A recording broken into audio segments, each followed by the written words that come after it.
Uh, Hi everyone, this is Dennis.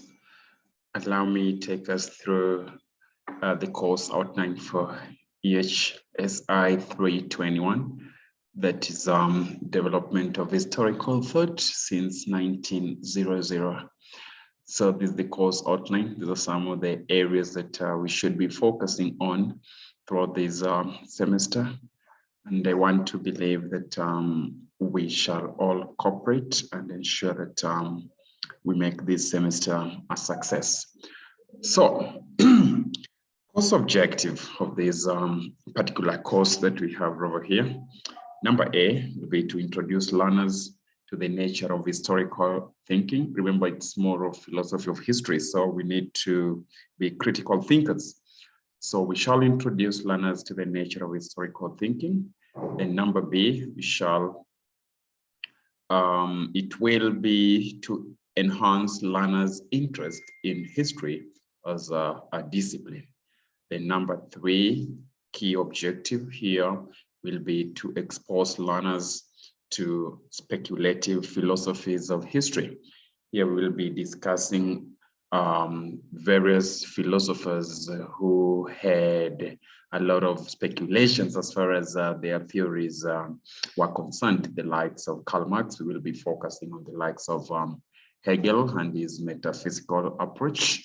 We'll be looking at the likes of Joseph Arnold Toynbee as also another speculative philosopher. Then outcomes, learning outcomes, we will expect that by the end of this course, learners should then be able to analyze various aspects of the critical philosophy of history.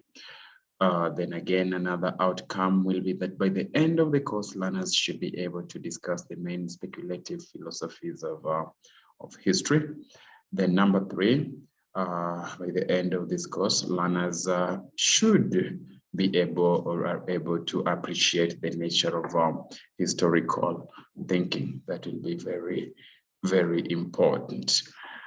Then again, number 3, we'll be looking at the course description. What does this course entail? Then number A, we'll be looking at the meaning of the term history. We have to get to know the meaning of the term history before we get into serious details and discuss what this course entails. Then B, part of the course description will be to look at the critical philosophy of history. After getting to know the meaning, the definition of history, we will now go in depth and get to be very critical enough and get to know the critical philosophies of history, under which we'll be focusing on history as a science and art. So this will be very serious because we will have to argue out our points. We'll have to get to know whether history is a science or history is an art or it's both. So we will have to be very much critical on this as far as the course is concerned. Then number 2 on that, we'll be looking at the causation and explanation in history. We get to know that everything that happens in history, there must be a cause for each and everything that happens in history.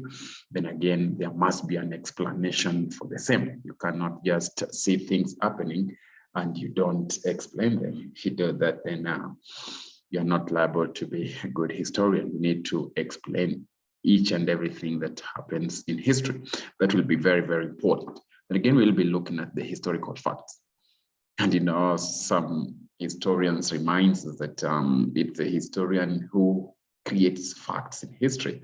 So as we endeavor through this journey together, we'll get to understand whether this fact is very true. So we'll be looking at historical facts.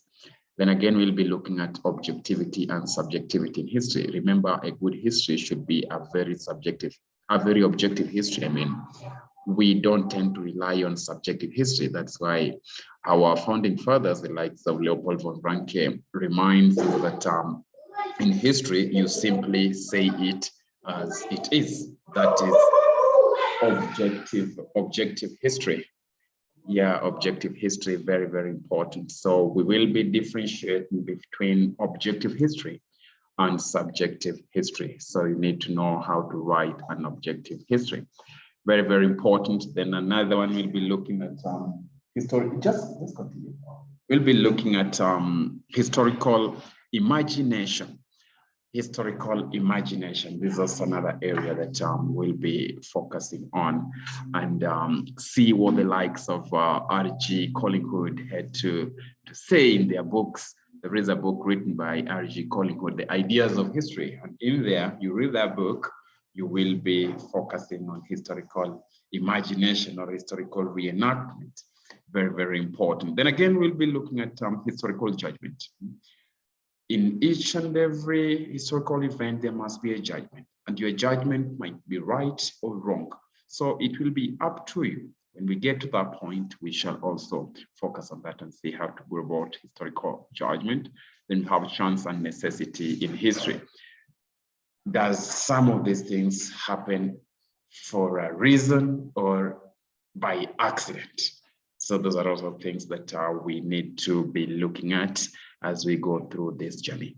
Then time and history, we'll be looking at the cyclical progression in history. We'll be looking at the likes of Khaldun, Spengler.